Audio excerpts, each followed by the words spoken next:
to turn it to Tom to speak about your position on the city, where the city is, and go ahead. Thank you. Sure, thank you. And I really appreciate everyone sticking around to hear what we have to say, and hopefully there will be some value in this. And I know both Jenny, Lynn, and I have done this with several different groups, and we both really appreciate the conversational aspect of it. No finger pointing, let's have a conversation about this very challenging issue. So before I start, let me give a little bit of background about how I got to be where I am right now.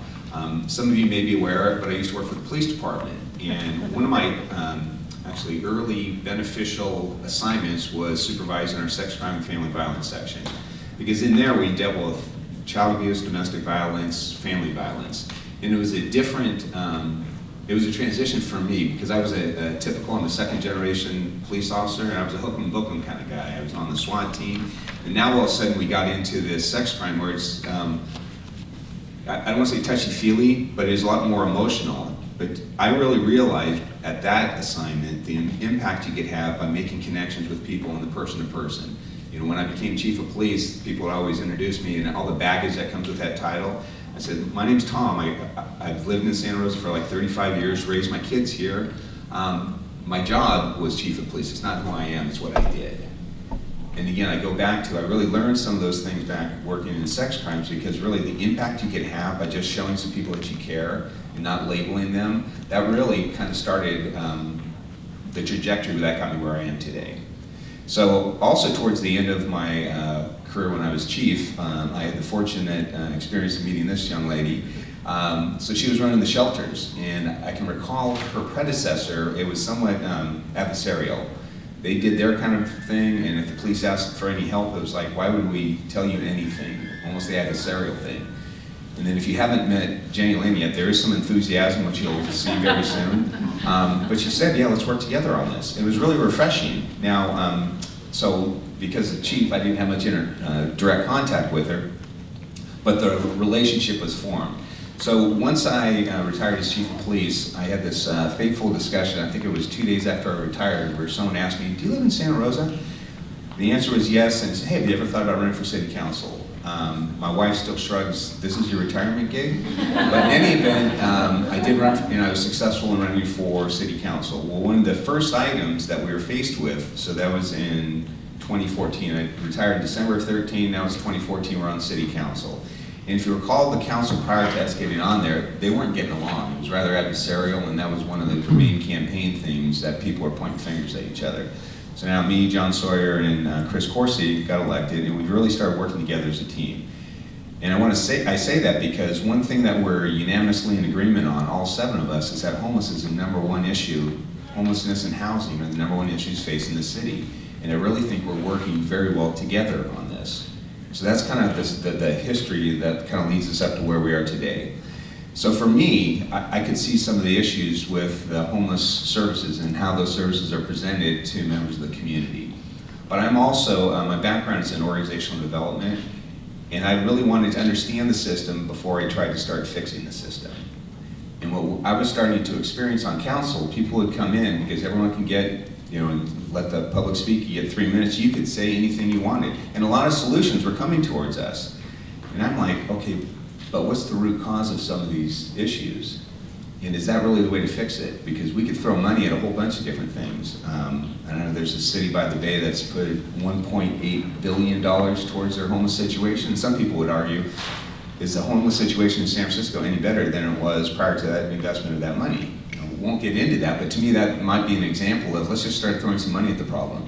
I'm more, let's find the root cause and let's create a system of change and develop a comprehensive strategy. So another council member, Nestor Oliveras, who is also a retired police officer, we had experience with the Violence Prevention Partnership.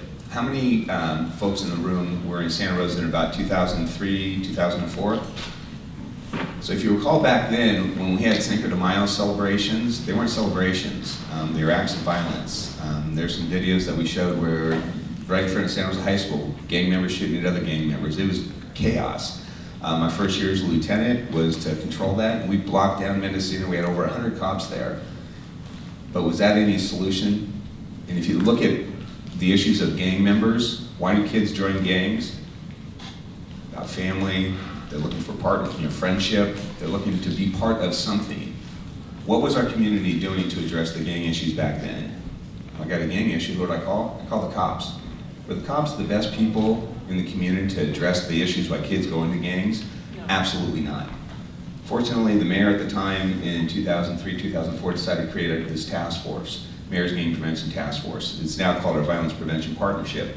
But a couple of things that we realized, we can't arrest our way out of the problem. It's a community-wide issue that needs a community-wide response, and we all need to share in the responsibility. We're not pointing fingers.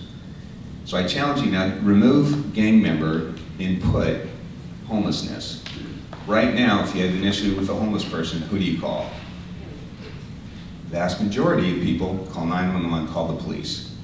Are the police the persons in the best position to address that issue? No. I would argue not. Are they part of the solution? Absolutely, they're part of the community. So with that as a backdrop, this city council chose to fund a program that Jenny Lynn will talk about, the Homeless Outreach Services Team. That is where it gives an option of people to call someone else and have services go to the homeless person versus a cop go to the homeless person. Are the cops part of that? Absolutely, because there are some safety issues. But that's what started this whole conversation. And then part of what we crafted into the contract with hosts was cross-sector collaboration. Because what I was experiencing both on the police department and on council, a lot of different groups are providing services to the homeless. Many churches are. You can get lunch here on Wednesday, you can get breakfast here on Thursday.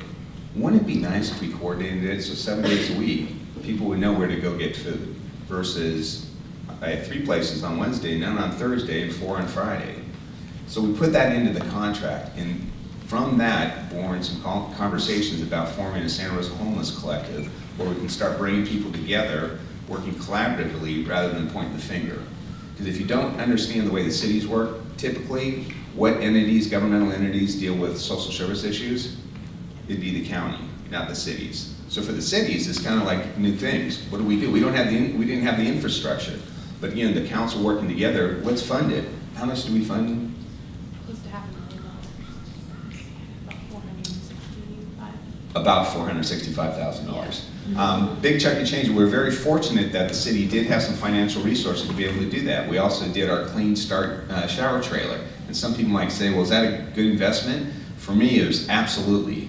One, because there's a need in the community, but it's also another engagement opportunity for our host team to actually touch with some people. Now, going back to my gang experience too, I can remember hearing some gang members, because we tried to do a lot of preventative things, and I've been told, Tom, there's nothing you could have said or done to get me to change my lifestyle. It took me with my butt sitting in jail realizing, is this the way I want to spend the rest of my life? Do I want my kid to be growing up with dad in jail and my wife to be raising a kid by themselves? If you apply the same thing to homelessness, and it ties into the shower, the first time Jenny Lynn and her team contact someone, they may not be open to actually participating with what we're offering. And maybe the second, the third, we have to wait for them to do it. And that's a mind shift that Jenny Lynn's going to talk a little bit more that I can't force that change on anyone. But I look at it, again, paralleling with our violence prevention, we try to create a safety net because also humans are involved here. People may be doing well, they're going to fall off. Do we have the safety net in place to capture them and help them get back? Because many communities say, why would I want to help them? There's other needs. Well, guess what? They're going to be in this community. And that's kind of the philosophy that we're trying to take is, would it be better if we try to help people at that hand up versus the hand out? And that's kind of the model that we're following here. Let me just do one other thing with what we're doing with the city. So we have created a homeless emergency.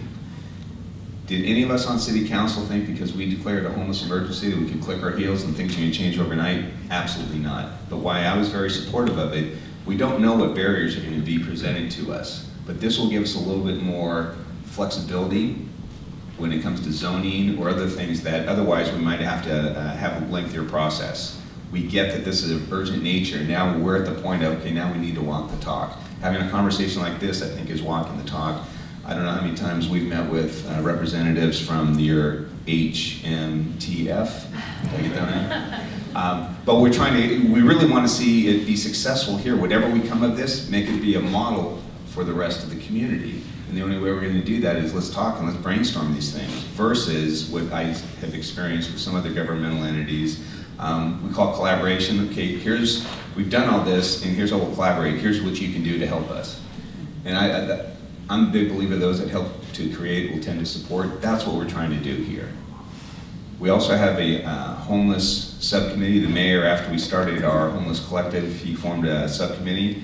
Ernesto Oliveras is our chair, Julie Combs and me are also on that. And so with that process and our speed, what the chair, Ernesto Oliveras, has formed is the technical advisory committee, of which Danny Lynn is there, because sometimes with governmental entities, and especially if council members are involved, you have to, no, you don't have to. It's a good public policy, but have public meetings, it just takes time.